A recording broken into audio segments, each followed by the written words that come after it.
masabi yung nararamdaman mo sa taong gustong gusto mo. Yung parang natutorpe ka. Hindi siya parang kasi natutorpe ka.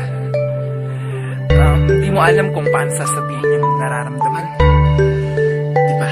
Paano ko sasabihin ang nagdarama sa'yo? Ikaw ang tanging nasa isip ko, pati sa panaginip ko. Kung ay lagi mong mahal, ikaw ay magkasama. Ito ang nadarama ng mamaamin, gusto kong sabihin. Pakinggan mo. Isang gabi na naman ang dadaan sa tinatalam ko naman, di ko pa rin mapanindigan ang nararamdaman sa'yo. Hindi ko maipaliwanag ba't nahihiya ako. Kahit na alam mo na, parang ang alam mo na, sa tuwing kausap ka napapatadyak pa. Di ba yung tipong gustong gusto ko nang isigaw ang nilalaman ng puso ko'y ikaw. Sana'y marinig mo to at malaman mo ngang ikaw ang dahilan mo na ako'y naligaw. Lagi ka naman natutuwa ko ngayon gumalaw. Kahit di ko pa maamin, pero wag mong iisipin na wala akong pake. Dahil di ko lang maamin, kasi nga ang dami namin natatakot nung sabihin. Baka nga kasi may nauna na sa'kin, at sana habang naririnig mo to ay makarating sa'yo. Alam mo, gusto na kita talaga eh. Natutorpe lang ako.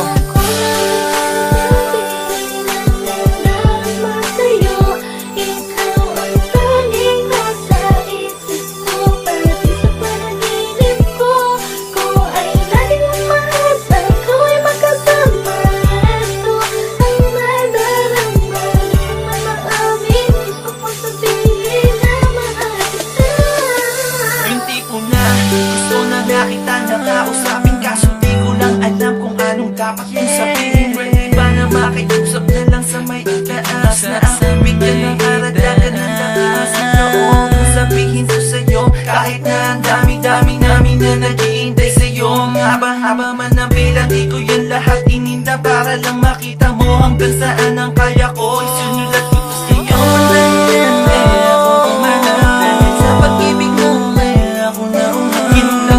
Sa tempo, wala man dito sa tono. Sana marinig mo to, para kahit na papano nagtapat ako sa'yo. Kahit sa kantang ito, nabaliw ako sa'yo. Sana'y mapatid mo to na di ko kayang mawala ka. Kaya ko to ginawa na kahit na ako'y umasa sa pag-ibig mo na sana Sa akin ka na lang.